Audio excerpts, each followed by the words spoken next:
This is DMG, and welcome to the Crafters Tavern, episode 11. That's how many of these crazy things we've actually gotten up to. Welcome to everybody in the world who's watching us live. It's great to have everyone here from all over the world. And joining me today, as usual, TheDMGinfo, the father of two. How are you, Scotty? I'm great. And AJ, the man from... Howdy. How are those treating you? Very well. I'm in the midst of painting one right as we speak. Cool.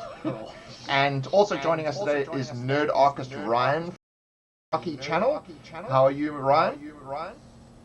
Hey, I'm great and happy to be with you guys. Excellent. Ryan's joining us with his video is a bit problematic at the moment. So hopefully our audio is coming through loud and clear and there's no echo. And today's topic is dungeon design. So instead of using a module, how do you come up with designing your own dungeons, starting from a blank piece of paper? What sort of themes and concepts, what should be in there? I'm sure we've all got on this. And I thought we'd start with Scotty, who had to do a dungeon design for his competition, and that's how we all started getting together. DMScotty, what do you do in terms of designing dungeons? First, I to think about the dungeon. What's going on in the dungeon. So it's nice to kind of set up encounters or areas for the story. And then what I try to do is to fill in. So I find it's easier if you do the, and then you can fill in kind of the extra stuff from there, how they get from point A to point B. And Ryan, what sort of approach do you take? Really just try to come up with like a climactic scene or two, like interesting room, and then kind of design the rest of the dungeon to at like what would make logical sense to sort of spiral. Maybe you have a battle with like over a bridge, and then there's like just spear like all around it. Like what would lead you to that room? Cool. And AJ? Design thing is mental. What's it like being a player in that environment? What's they going to come away with it with? Generally, I'll try and do something which is a little bit what I've done last time. Sorry, just letting the. So I think about multi cut-offs and tracking around, so sort of tactical when experiencing last time, or special terrain. The actual scene that they're in interesting, so very different and space that I have in the game, so they're not backtracking through T and like that. Just keep it restricted to stuff that really stands. I tend to start. Hopefully the echo that people are commenting on. I've changed microphone. I dungeon as thinking of a place that is outside of the story. When the players arrive in here, then the story. Mainly because I make the story that the players are doing this place explore. So I tend to actually 15 minutes before we start the game lay out with the tiles, and then as we progress through the day, we'll actually then decide on what is probably the best to come next. One of the questions that we had from Brett was how does the PC's level determine elements of the design of the dungeon? So what is flying and other things that it's easier for characters later on to become, particularly when they have like spells like Dimension Door and things like that, where they can just go zipping from one place to another. So less pits and things.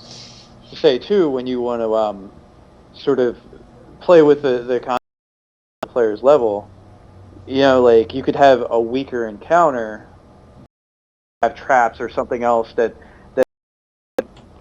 advantageous to the dungeon and detrimental to the player, so you could get more mileage out of your weaker mind, and you could still be a totally viable players as well. And so when you're dealing with a low, you're less inclined to have like a trap while the encounter is actually going on. But when you get here and like higher levels of play, there's going to be a spike pick trap in the middle of the fight while they're dealing with this. And something you guys in Nerdarchist, one of your recent videos, is encounters CR levels while you're at, they could walk into higher CR current level, and which will cause, I don't think we should be doing this, we should need to backtrack and find this or something like that. And which is like the same thing as like having an encounter. Probable that you would actually very, very different, because you want to give them that sort of inadvised. I mean, the idea of like, well, basically you just like put it across that like this to exhaust the way that most other encounters,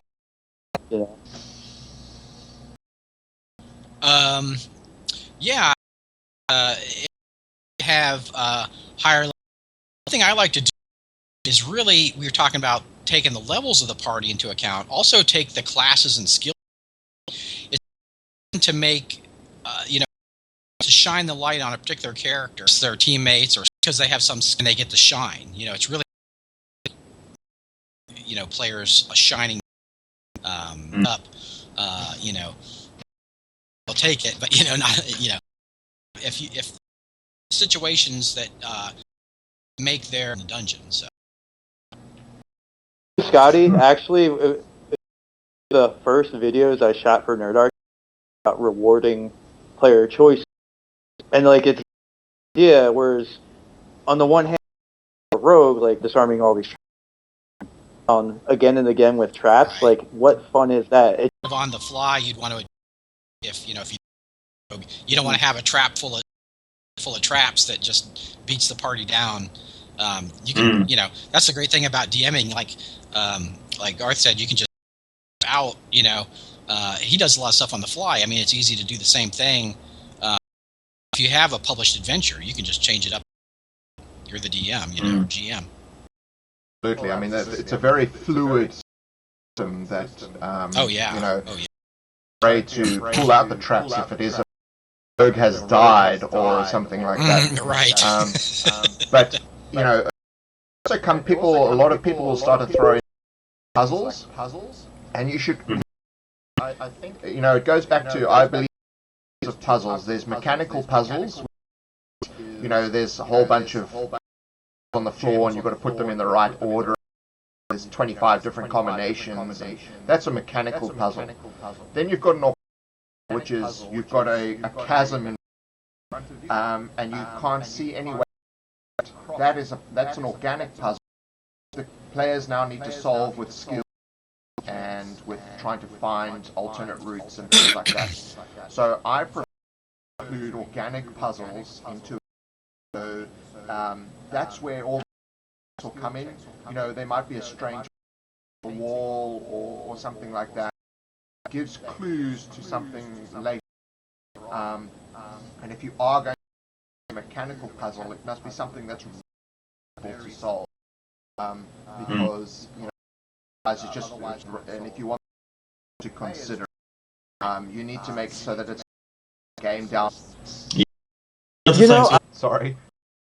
Go ahead, Ryan. Oh, it should. Okay. Sorry. So one issue I take with it, have players just making is just find that interest stakes. Like I see no point in having where they're just making there's no real pass. Either again, now if there's like an eder cap in the scenario and there's like spider webs that they're climbing down or something like that, that's a much more of the organic puzzle in that sense. I mean, I was just talking from a very simple thing, but I death a lot. So fear the character will fall and will not be able to survive. You know. There are stages. Exactly. And you know, then it's, you know, people don't just you know, they'll do the whole pole vaulting thing. And tie ropes around themselves and all that kind of stuff. I do like to do puzzles, but I do have really like them. My daughter's like a freaking savant when it comes to figuring out puzzles, but the rest of the groups are like, oh, you know. But if you keep it short, you can put them in there. Because some people in my group like them and some just go blank, you know. But I also do with those kind of puzzles. What I'll do is I'll give them a check if they want to ask for it. Like, say a wizard has a high intelligence, he might be able to I might give them a clue. Puzzle could be solved. So that's a way to kind of use your checks without, okay, you finish the puzzle. You know, you don't have to think. Also, another thing I like to do is not make it a blocking. It's an optional thing. Like, I might have, you can get a cool treasure if you figure out a puzzle. You could go through it, but never of the round or whatever. I'd have something like you've got a particularly nasty players don't like on one side, so or there's a puzzle where you can bypass it. Right. So what do you want to do? Yeah. If they want to do the puzzle, it's a good way from forcing puzzles if they do the puzzle. You know, well, I mean, it goes back to the idea of good adventure. The entirety of the adventure happening hinge on like one or two. So like a locked door or a trap or something, right? Yeah. I agree. Yeah. Well, I mean, that's when I talk about insta-death, I normally won't in something where it's in the middle of the path. Occasionally I will, because then it's once you've passed that, you go back. So it's kind of like a visible wall that stops you from recording the story. Yeah. Right. Yeah. Some of the hi guys have chimed in with courses for puzzles. One of them is the Dungeon Alphabet in games. It's available through RPG, I believe. It's a nice glossary of ideas. Another one is John 5-point dungeon system entrance trap boss system.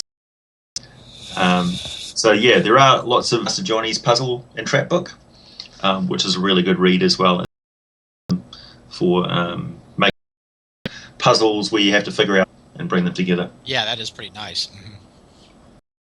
Apparently, I'm still. People can just tell me.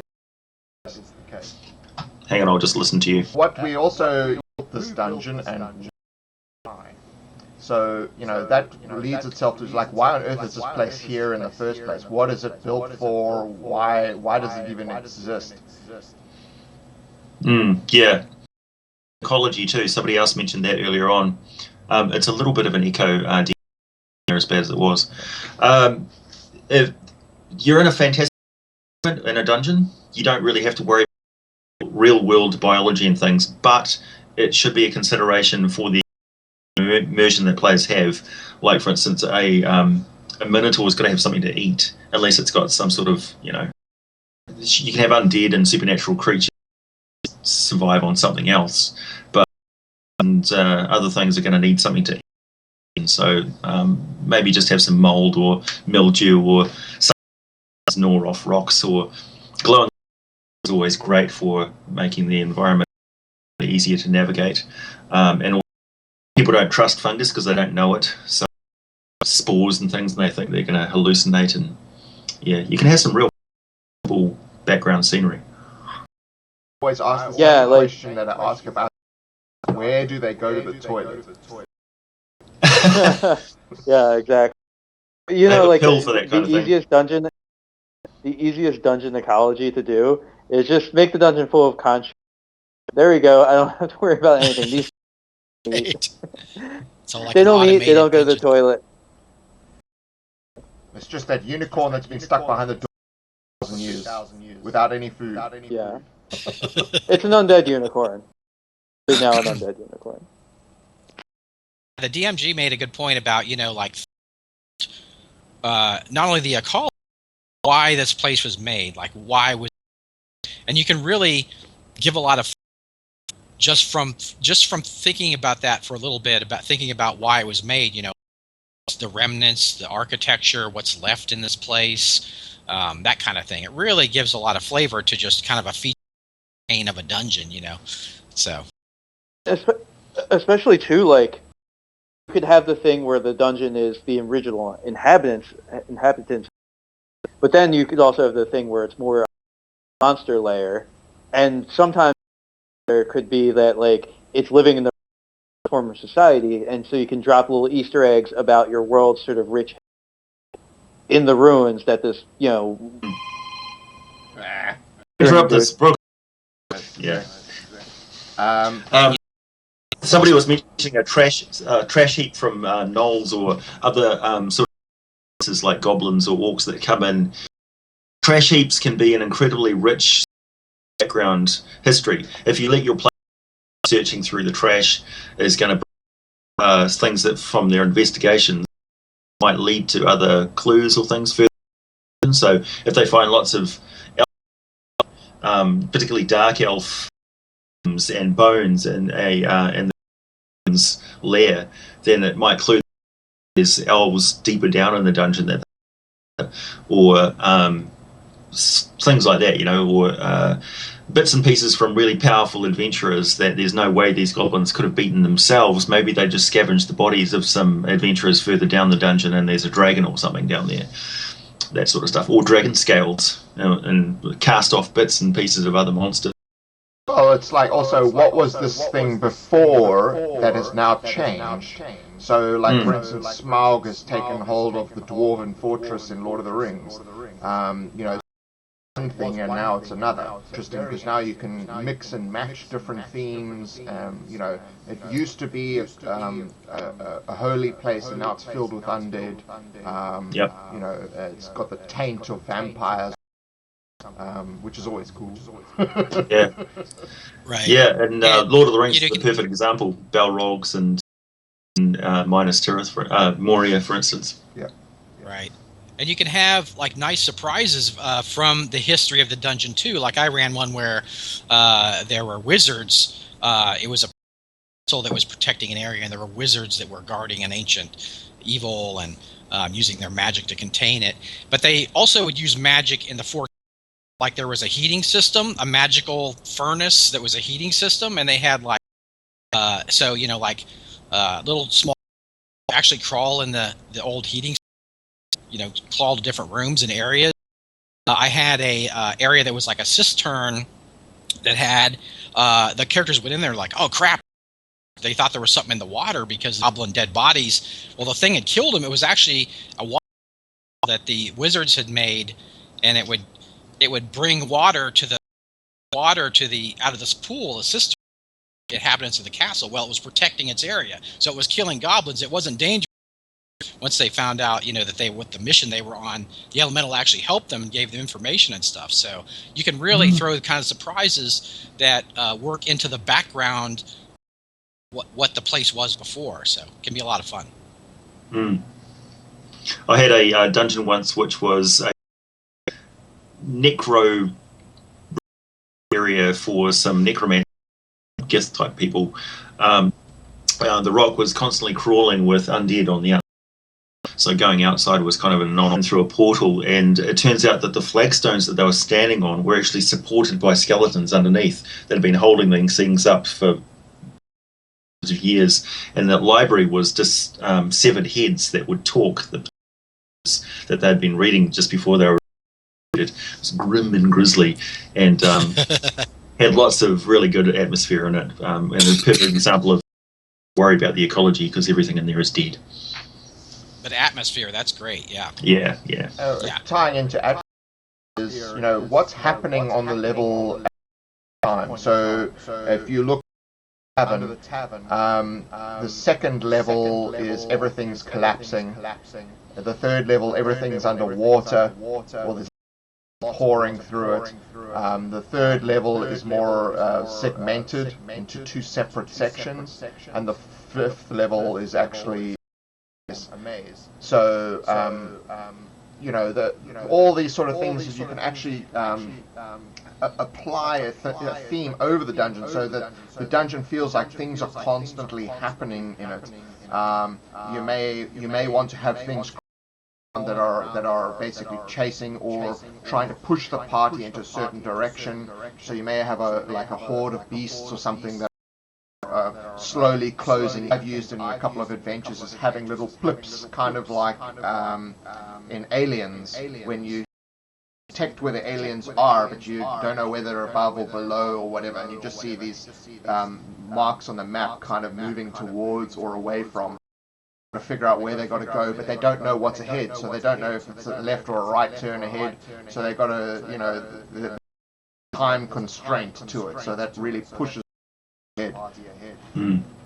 Very menacing. Yeah. Well, man, like when having a dungeon that this thing is going, this space station is going to self-destruct, like an actual counter that measure in rounds the point at which your characters are completely. That just ups the ante significantly. Right. Recently, an interesting dungeon because of its reusability. It was kind of a ladders type game where the players were constantly finding that behind a statue, if you rotated in a certain way, it would open up a trapdoor that would go down ways and then up a level and then down 3 levels and things. All sorts of stuff that they missed completely. They actually missed 3 levels of the dungeon. They just leapt straight ahead. This temptation of, at the end of it, the game, the players actually said, they'd love to run that dungeon again. One of the first time that sort of happened to me, and I thought, that's an interesting thing. I usually approach to things, dungeon where everything is kind of modular and worked as well. Interesting, yeah. Yeah, I guess I'm pretty adverse to any idea of building more than I need to in any situation. You can always just think that they miss things, but you didn't design those other things. They just are under the illusion that you did. A big part of GMing is just being an illusionist. Right. Oh yeah. Pick it up on the fly. Yeah. And something that's designed to suck them in. So they don't want to just rock and go, I don't really want to do this. Let's go back to sort of, let's go back to the bar and have some ale. And there's a whole sort of line of gold coins leading around the corner. It's like, Yeah. There'll inevitably be a moment in any game where the players sitting around up from their character sheets and say, why are we doing this? How did we get into this situation? Read mess. Well, I mean, but That's really, when you just go, as the GM though, I think it is pretty important to actually hone in on what the motivations of the characters are for doing that. So, holy relic for the cleric that he's trying to recover, or for the thief, it was some great treasure that he's heard rumor of in the ruins of this once great civilization, or this or that. You really do have to try and modulate your material to what going to the characters, because otherwise it feels much lame and a chore, and they're like, well, do this or we don't play, so we're just going to go into this. There's inevitably the moment too where the player says, well, we're going to avenge the death of my family, and the other player turns and says, yeah, but why is my character helping? What have you done for me lately? Well, that's why it's important to have some kind of background as to why these people are together. Yeah. Right. And dude, adventure to me. Sorry. Oh, sorry. So I was just going to say, adventuring to me is almost like calling in moving favors. You know how you you get buddies to help you move, but then you moving favors and vice versa.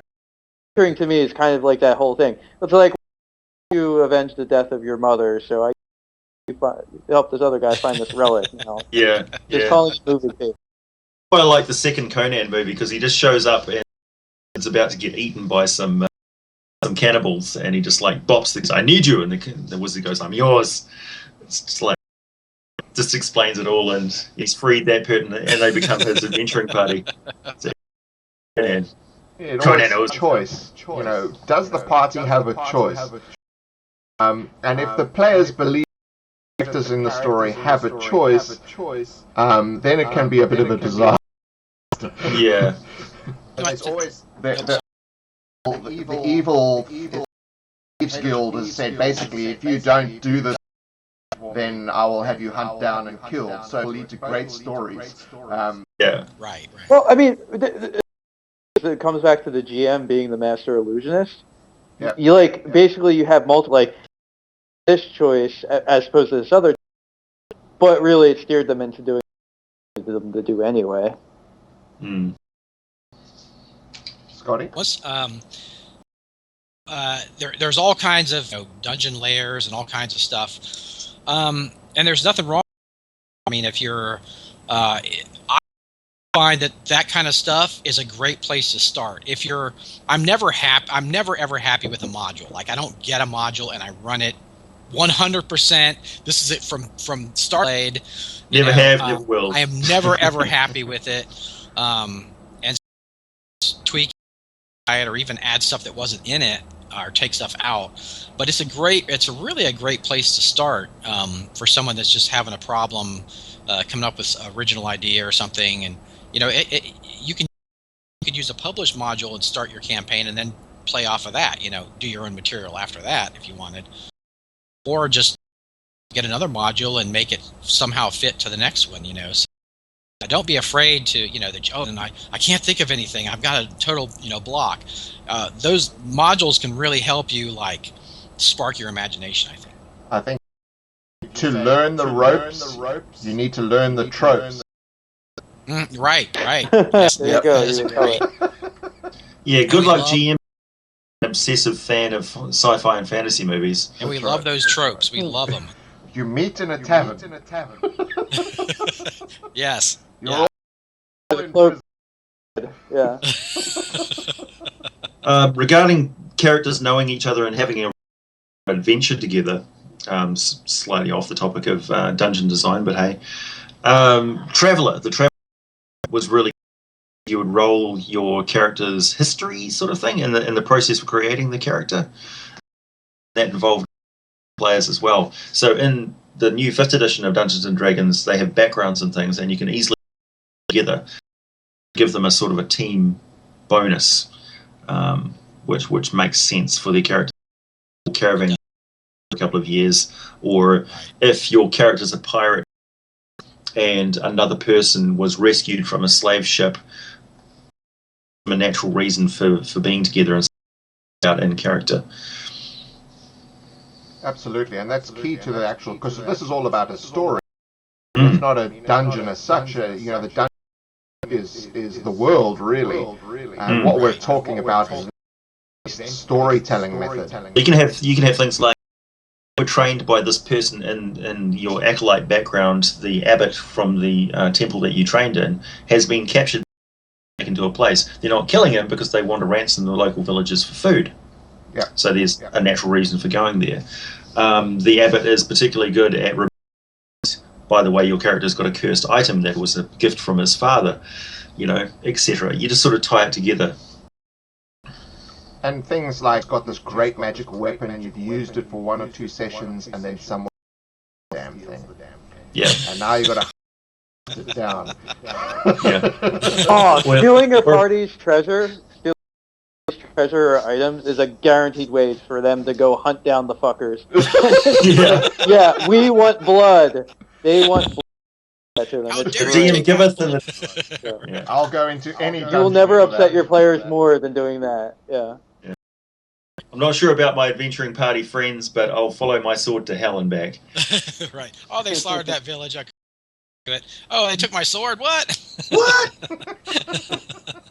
But it's just that water skin I have to say, like... Sorry, Ryan? I was just saying, or just that water skin, your favorite... They slaughtered the whole village, or my favorite water skin. Yeah. I'm going after the water. This is the only place where they store gold in the entire world. Any questions, AJ? There's mostly comments. Everybody's having nice little talks about what we're talking about. Has Been Bad is here. Using published designs for crafting is awesome because you don't even have to think about how that's true, I suppose. Like the Under the Tavern series, for instance, is particularly good because it's all laid out for you, and you get instructions on how to build it. Exactly. The startup module for Dragon's 5th edition press with people making reproductions of that in D form, which is really good to see. Yeah. I love how people are still making beholders and all sorts of other stuff on the forums as well. I've seen about 1 million ways to make a purple worm or a beholder. The two.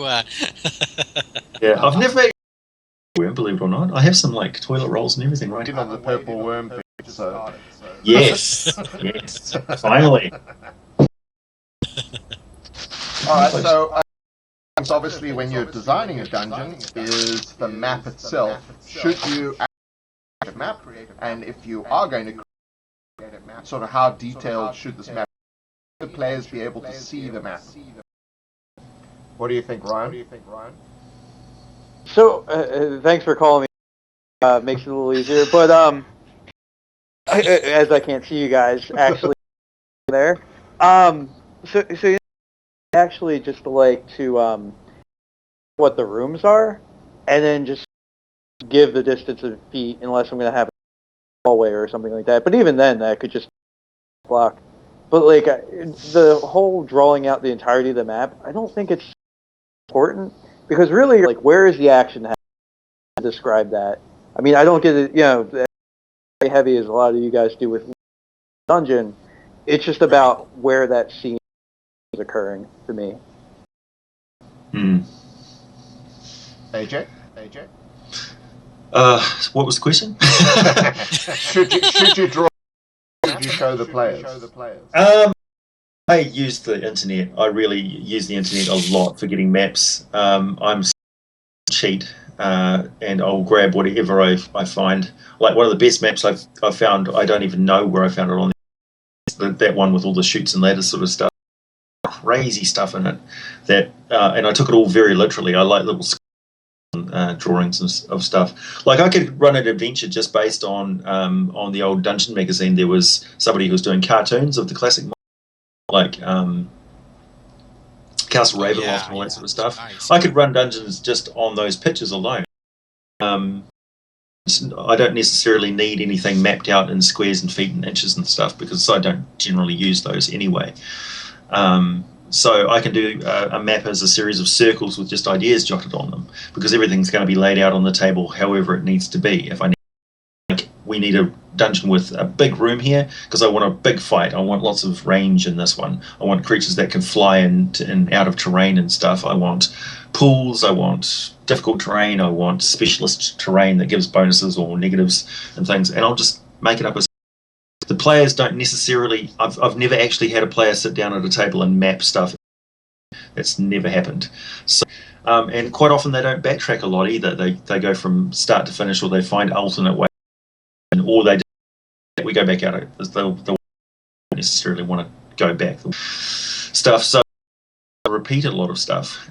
So in a way, who needs to map at all? You just sort of go from start to finish and just construct it as you go. Done all sorts of different ways of doing things, and as the years have gone on, I've just gotten more and more sort of free form and make it up on the spot as I go, and the players seem to be. I'm fairly consistent with my craziness. I have actually used players mapping as a tool. 0.5D. I did something similar to 2.5D, but before that it was. And the players would actually map out where they're going, so give them an idea of how the dungeon is working. And also, I wouldn't correct them if they were mapping.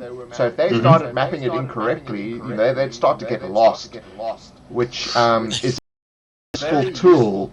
Now they are actually lost. Another thing. I have actually used it where they, I cover up the tiles normally so that they're where they've been, essentially. I've also done it where they can see the entire dungeon, and then they go, okay, what's down? We can go this way, we can see we can get there. That, we've got no layout. We have no idea of exactly what's going to be there. It lends itself to another kind of thought experiment, and is introducing an incomplete what I do in Under the Tavern, where it starts off. This is the maps of level 1, and obviously there's a lot more to it than that, but it gives the players an idea of what they're getting into. More simple than it actually is, or simpler than it actually is, that's going to explore. You want to get that sort of that seed of exploration into their minds.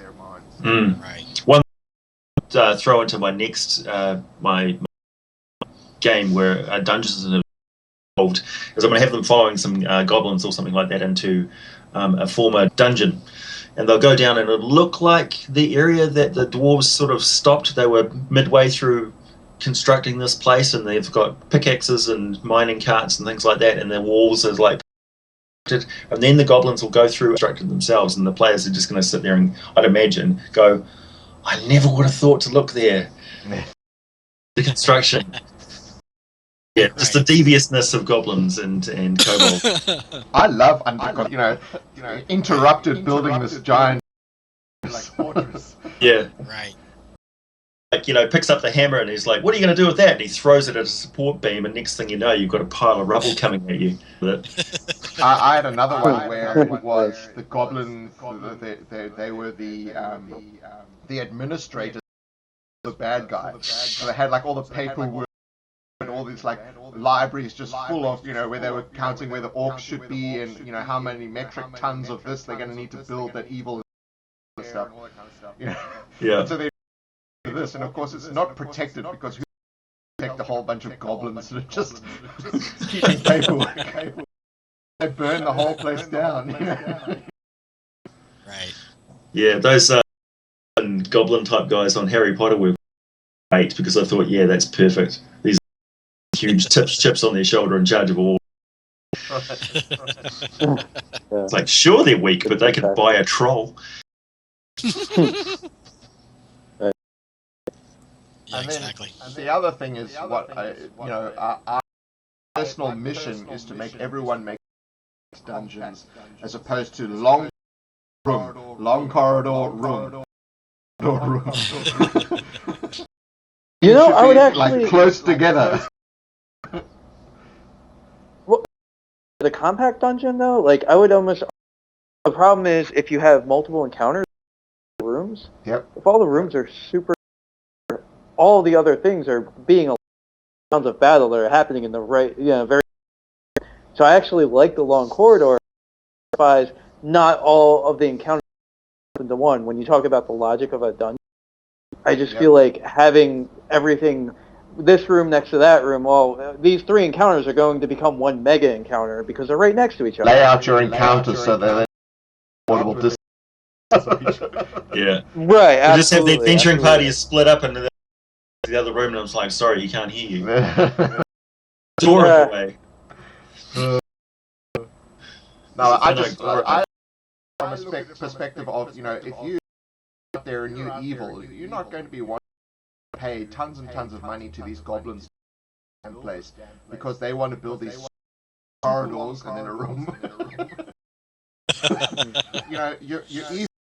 You're cheap. Going to be cheap. Evil on a budget. That's right. Yeah. So, any questions? Dave's Mapper, which is a internet, which will generate dungeons based on certain. And I'd like you to touch upon event-based rather than map-based adventures, and how you go about giving them the same kind of structure that map-based adventures naturally have. Any ideas? Well, pretty much everything that you have in a dungeon has an equivalent in an outside of the dungeon, because it's all about the drama and pace and plotting and stuff. So a difficult terrain in a dungeon environment, it's the same practical considerations. It's just that you don't have a roof over your head. In the case of cities and things, they've got a dungeon made out of corridors of which are alleys and rooms. Which, so yeah, same sort of stuff applies. You just essentially a container. So a story is a series of character relationships and that are within a contained environment, contained in a dungeon, contained in a town, contained on a route, contained in a forest, whatever such. A whole lot of events and sequences that are going to lead you a predetermined path. Computer games at the moment, this does, where there's this large walk around and things. You'll quickly find out that are starting to happen. And then there's a purpose to all these things that are eventually leading you to a certain goal as such. Consider what the goal is, and then little event and in some way is leading to the goal. It's giving them years, or it's time constraint, or one of those sort of. So event-based rather than a map-based system.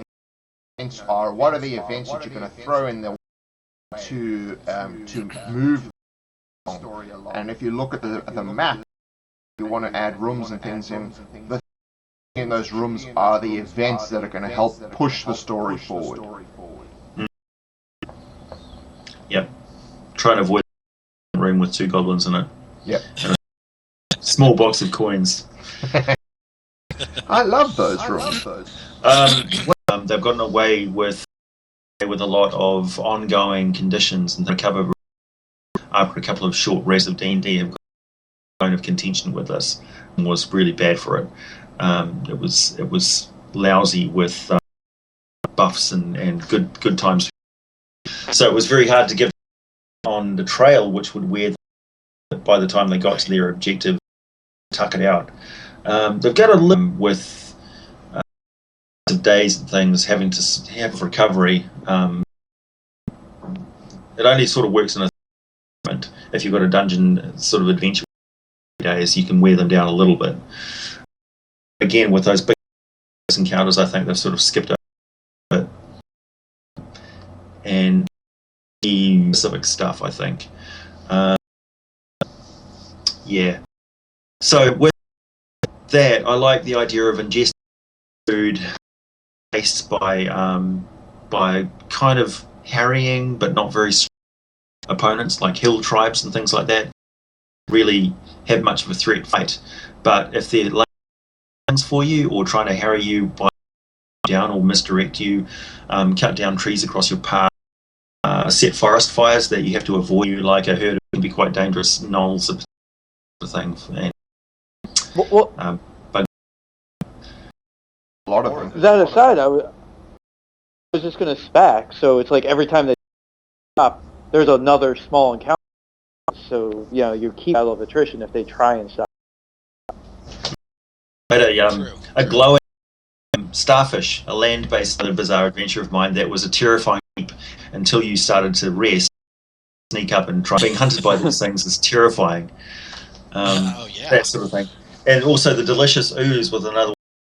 It's a cowardly ooze that's actually the most intense uses, and all it does is it's a scavenger, and it sprays you with scent that makes you smell and taste to anything. All of a sudden, you're attacked by every natural predator because you're this shining beacon of delicious racing at you. And then once you've been savaged, you've got this damn ooze.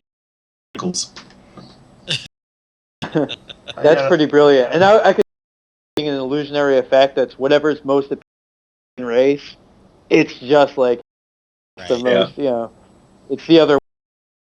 Yeah, and, super pheromones. That taps into the time effect. You want to have a time restraint. People are not going to be able to sit down and camp for 3 days and get all their health points back if there's a tribe that are over the next hill. They've got to pick up and run. Is pretty much all they could do, if that. That adds a lot to the game. Yeah, this is a good example. Quite often that's used it's a movie trope where you sit down and a curious small creature comes near you, and you do something to you don't give it food, or you don't play with it, or you're sitting against the else, and next thing you know, there's just this coming to your location, and just sit there and mess around. You Right. And the city chasing you, and you've got to get out of town. You know, they've blocked all the gates. Adventurers go into a city or a town or anything. Guild is going to notice the stuff that they're carrying, and is going to do anything in their power to get it off somehow. And the longer that you're in town, the more elaborate the ruse is that they'll use, the long con they use to get it off you. But you can. That's their profession. That's their job. That's what they're for. You know, you haven't bribed the town guards like all the local shopkeepers have. Guards are not necessarily going to care that your ruby got stolen off the end of your overly expensive sword. In my world, it's like, none of the thieves guilds you have to worry about. It's the shopkeepers. The local real estate agents. That's right. Yeah. What do you mean you get 1,500 gold? Not in this world, matey. Yeah.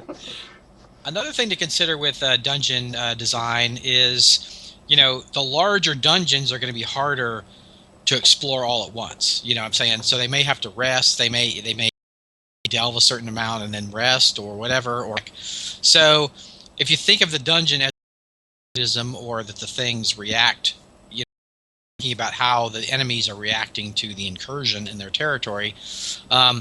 If players leave or even camp somewhere, the enemies may be sneaking up on them and not let them rest, or they may, if the players leave, they may, anything. So think about that when the players leave. They don't just come back and they pick up where they totally left off. I mean, that way, have it where out there's people and coming in their territory, and there's they're preparing themselves to so consider that when you do longer delves and that kind of stuff.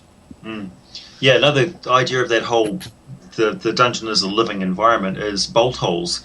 So you could have the denizens of little hidey spots in the dungeon where they have some peace and quiet to live their lives, and those traps and things form natural separations for them as well as for you. So it makes sense that when you're going through a trap or something, you're transitioning from one environment to another within the denizens can't get through the trap either. So that forms a natural. That's their cave. And also if you're going through one area which is easily separated from another, then you know that you are entering another bear cave, and there is some other creature in there probably who you're disturbing its nice little cozy spot as well. Well, that was the idea with level 1 Tavern, where you go, it's like 3 consecutive traps, but the trigger's on the other side. It's not on the side where you're entering, it's on the side where you exit, because there's a monster on the other side, and these traps is designed to keep it contained rather than to keep you out. Yeah. So if you disable all those traps and then you meet it and you run, it takes you all the way through the dungeon rather than stop at the traps. Right, knowing that the trap is disabled, right? Correct. Another thing that can be fun is, we've talked about having that kind of thing, but you can also do crazy dungeons. Like I did a wizard's tower where it was every level had some kind of different place. He set up all these different tests. The levels were a different test.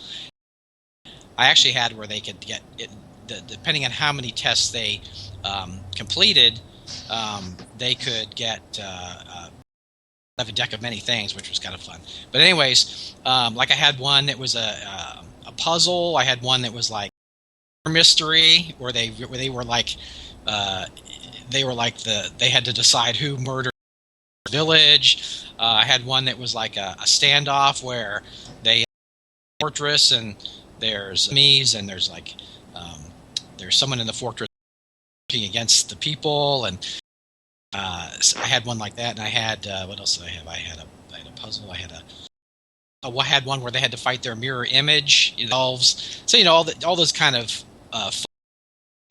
may not fit in another adventure location like this. You could just throw them all together and just have a fun evening of just.